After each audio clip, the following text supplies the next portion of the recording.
Hi guys. Well, on the last video I did on some of the stuff that I was showing you and stuff, I forgot to show you something else. I had got this. I'll put the description of it or the model number and stuff of it in the description of the video. But I got this with a lot of that stuff, and so I thought I'd demonstrate it. It's a thermal wire stripper. Now, I did a search for it on Google, and I found another video of someone demonstrating it, and I went ahead and shared that on Google+. And then later I decided to, I noticed on there they had DigiKey. And I looked it up, and it was like 125 or 130 bucks for this thing, which I thought was kind of ridiculous. There's really nothing to them, but that's what they're asking for them.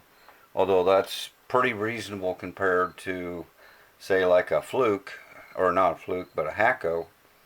Hacko wants like 400 and some odd change dollars for theirs. So I guess they're kind of expensive, but I thought we'd try to demonstrate this. So basically, you push the button and it heats up an element in there. So now it's got an adjustable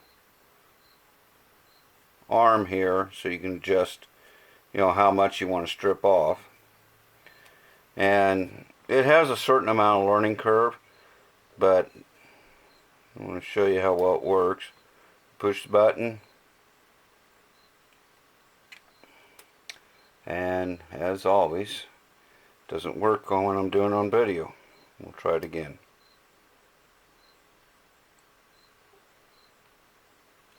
There we go. So there you have it.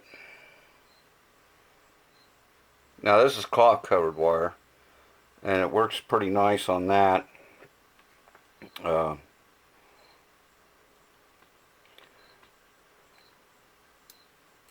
her warm up.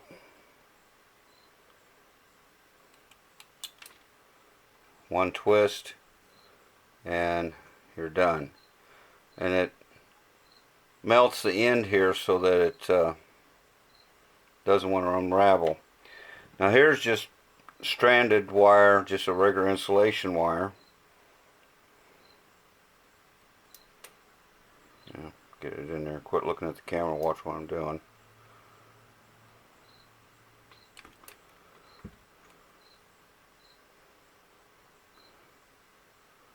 And it doesn't do too bad. I really think that a little practice, you get pretty good at it.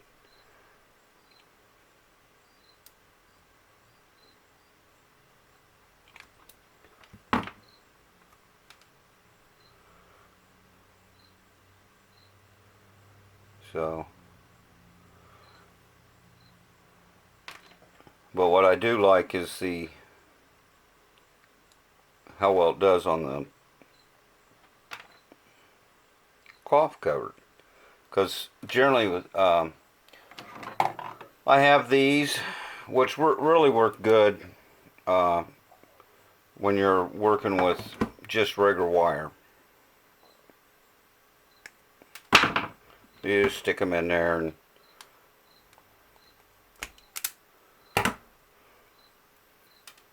and they do really good.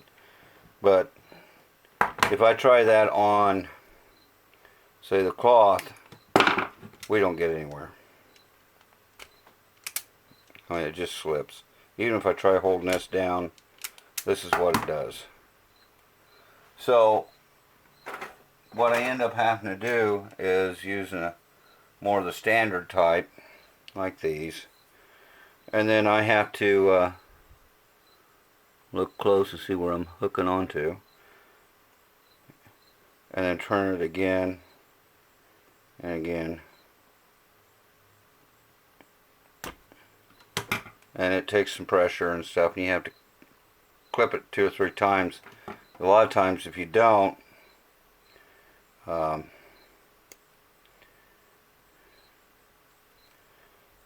even if you could get it out of there, it pulls everything. Well, that time it actually did clean, but a lot of times I'll end up with little strands and stuff. But whereas this thing does do a nice job and fairly quick cutting it. So anyway, I just wanted to show that. It's a Patco PATCO model PTS-30. Like I say, I'll put that in the description. You can buy the heating elements up here, replacements. They're like 5 for 25 bucks, 5 pairs, one goes on each side. And I know I'm probably not using it right, but I tried using it the way it looks like it's supposed to be used. Although the video I think I shared showed it using the way I was. But they do have a gauging here. It goes 20 gauge, 18 gauge, and 16 gauge. And what that's doing is you turn it as though if you're supposed to stick the wire this way instead of coming over here to the heater. And what I have found, if I tried going over this way, which does seem like what they want you to do, maybe I'm just not letting it heat up long enough. I don't know. I might try that at some point and see, but it doesn't seem to want to cut through or melt through. Although that would make more sense it was over there, because that little button there is to knock off your stuff. So I don't know, but we'll just set it off the side here and we'll try one time and see how it does. But again, the way I was doing it seems to work pretty darn well, especially when I'm not working around a camera. So we'll try this and see if we just let it heat up a little longer and get it in there. Okay.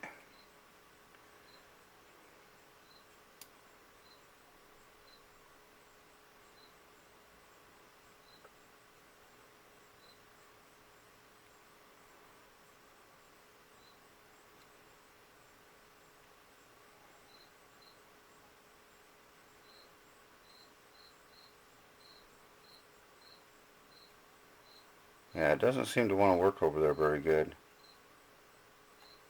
There it goes. It did it.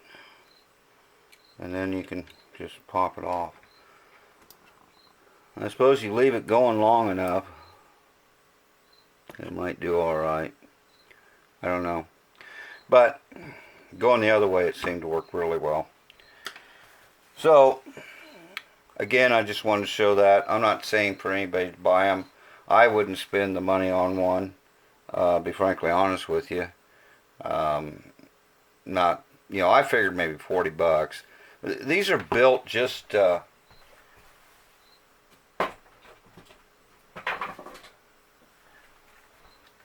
built the same way as a soldering iron is.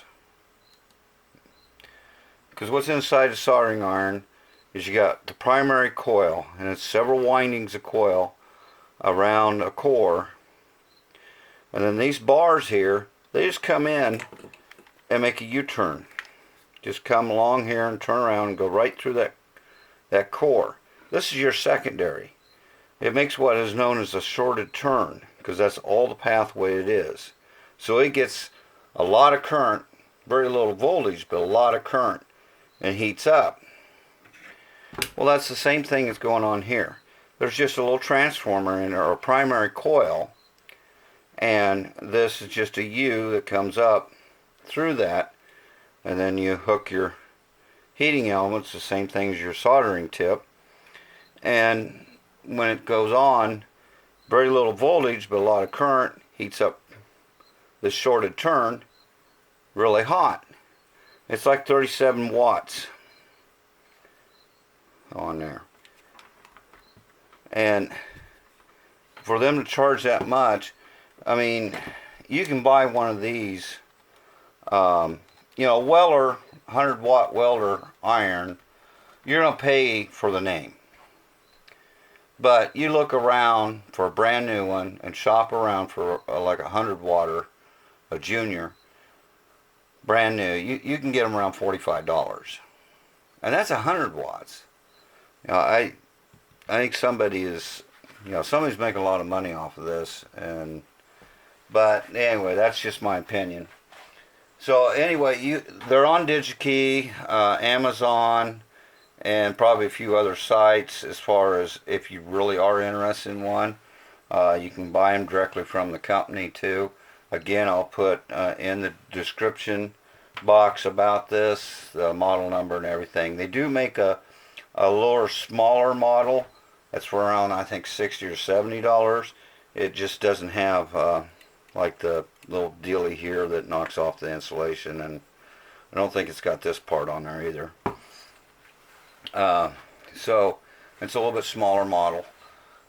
So anyway, I guess that's about all I got on it, and I can't think of anything else.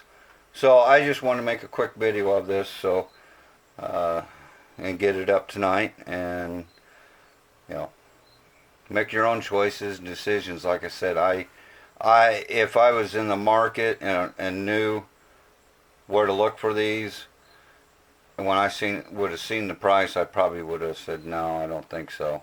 I'll stick with what I got. It might be a little more troublesome, but at least with the cloth covered wire. So anyway, that's about all I got for you. So thanks for watching, and again, if you like the video, give it a big thumbs up, and I'll see you guys on the next video.